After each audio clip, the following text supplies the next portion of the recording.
Hey guys, it's me, um, Every Time Everything Gaming, and today, Skills right now, and today, I'm gonna end the day off by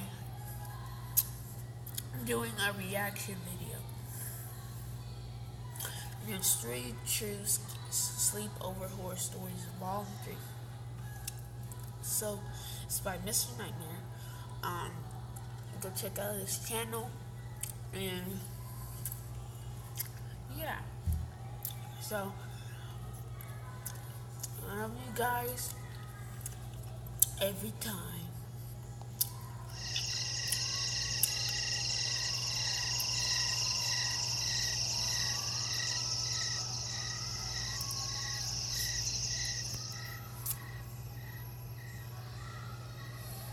My cousin Tyler and I used to have sleepovers all the time when we were kids.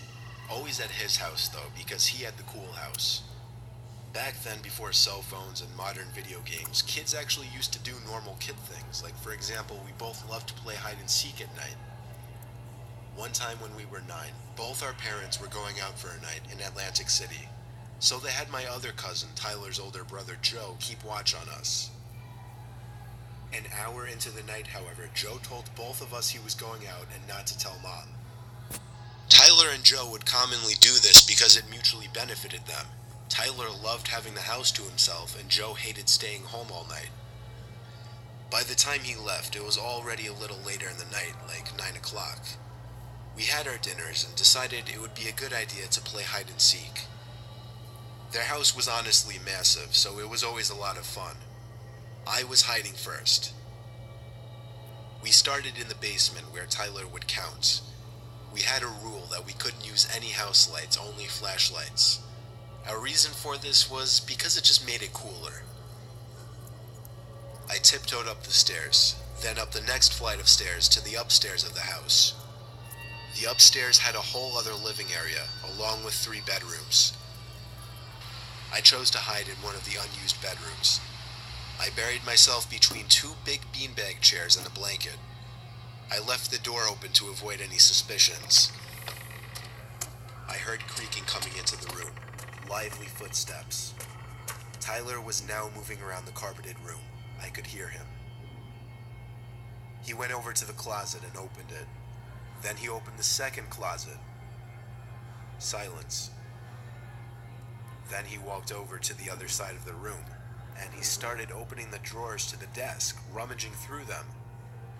Suddenly I heard Tyler's young, innocent voice calling my name up the stairs in a kind of mockingly tone to try and scare me.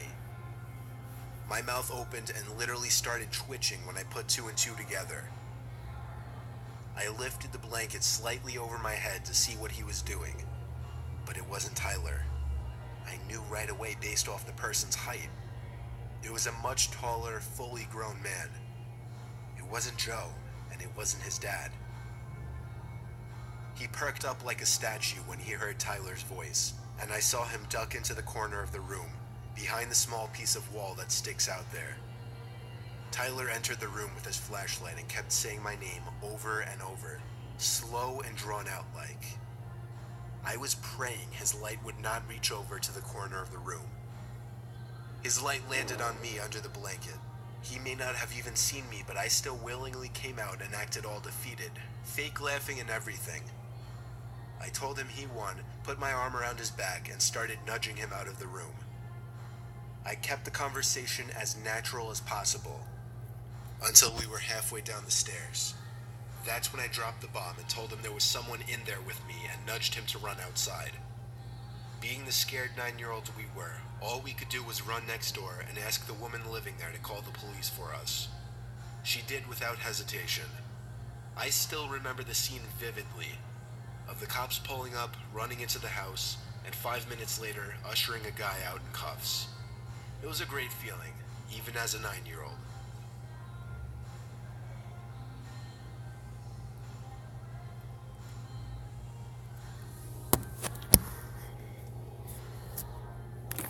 One time I had a sleepover with my friend Mike on a cloudy, dark night. There was a slight drizzle and occasional lightning. We were 13 years old. Mike lived on a dead end with one other house next to it. Across the street was a field surrounded by trees, and his backyard led to a forest.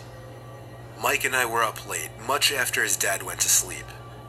His dad's room was all the way upstairs. Mike's room was on the lower level of the house by the den, so the den was where we would hang out mostly to just play GameCube. A knock at the backyard window interrupted our game. Though, that went hard back in the day. The blind was shut, so we couldn't see outside. Mike ran to go open the blind. I told him not to, but he did anyway. As he did, I shut off the TV and lamps because I didn't want to be seen. Now that it was dark in the den and slightly brighter outside, we could slightly see outside and see that there was nothing but grass in the visible distance. A small flash of lightning confirmed that there was nothing but wet grass in all directions. We sat in the den with the lights off for a while, just waiting for something else to happen. We kept our eyes on the window, expecting somebody to come up to it. Eventually, after what felt like forever later, we turned the TV and lamp back on and pretended it didn't happen. The blinds were open this time, and every so often I'd take nervous glances at the window, just making sure nobody was out there. After getting so absorbed in the game and forgetting to take a glance at the window, there was the second set of knocks. Mike and I both jumped up and looked at each other. With all the lights on, we couldn't really see outside. At least, not until the flash of lightning outside, just for a brief moment, lit up the night sky, long enough to show the person who was standing at the window. This time we ran upstairs to Mike's dad's room and pulled him out of bed, screaming at him to get up. The three of us ran out to the backyard in our coats and shoes, turning the backyard light on the way, and also taking along flashlights. There was a buildup of mud next to the back wall of the house where the dirt patches were, and in the puddles of mud were heavy, distinct footprints of boots. We followed the footprints as far as we could, but as the mud faded away, so did the footprints. We searched high and low for anybody. We even went around front and then out into the woods. There was nobody. We all went to sleep, Mike and I in the den. I couldn't sleep though, I was terrified. Of course, the blinds were shut to the window and back door now. Just as I was anticipating it, there was a third set of knocks at exactly 12:15. I remember that number. Me and Mike both jumped from the couches and ran upstairs to his dad's room once again. This time he ran outside alone and told us to call the cops.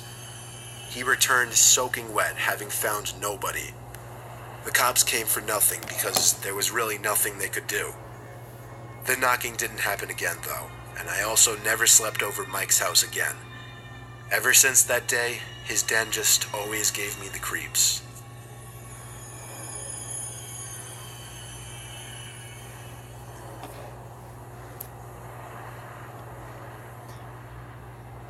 I used to be close friends with a kid named Chris. He moved away across the state when I was 8.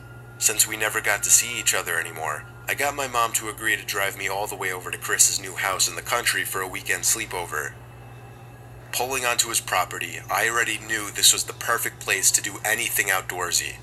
It was a decent-sized house with nothing but woods in all directions. The first day we didn't do much because I got there late anyway, so we just talked for a while and watched a movie. A couple of times I'd think that I was hearing sounds coming from below the floor. I would ask him, "Do you have a basement? Is someone down there?" Yeah. Chris went on to tell me that there was no basement, and that his whole family had been hearing weird noises coming from down there for a few days, and they planned on having some inspector over to check it out. Lie. The next day was partly cloudy and warm, so we planned on spending most of the day outside.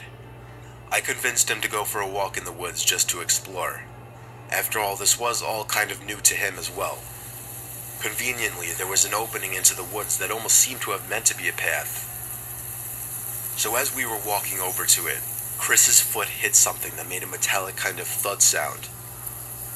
His foot hit a rusty old cellar door. He said he didn't know about this, neither did his dad. He bent down and pulled it open, and it made an ear-piercing squeal as the rusty door turned on the hinges. It was the definition of pitch black down there, but it seemed a ladder led down a very narrow tunnel. What the heck, man? Neither of us dared to step foot down there. You have to move. Suddenly, a sound echoed up the tunnel, like the sound of something dropping onto a hard floor. And then metallic sounds echoing up the tunnel, getting closer. As soon as we realized it was the sound of somebody climbing up the ladder, we ran to get Chris's father, who was shocked to see what we had found. He called down there repeatedly for anybody to come out before calling a few of his buddies over to go down with him. Chris and I were forced to stay inside while the three of them went down there. They came back up 5 minutes later, all of them visibly shaken and nervous. They came back inside and talked to Chris's mom in private. They never let either of us in on what they saw. Apparently cops showed up as well, but we were forced to stay in Chris's room, so we couldn't watch any of it. In fact, it wasn't until I was 13 that Chris finally texted me one day, telling me what his dad really found down there. 3 full body bags tucked away in a corner, an old cot, broken beer bottles everywhere, and the smell of freshly smoked pot. Chris told me that when we heard something down there, we probably heard whoever was living down there, and whoever was responsible for those dead bodies. Oh my God.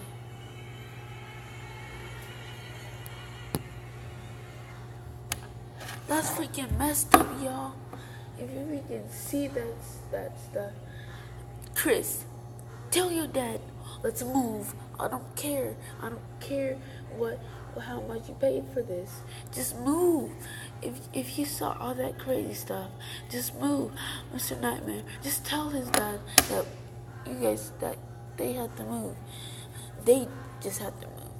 But, okay guys, that's it for today. I love you guys, and stay every time and everything. Sit down.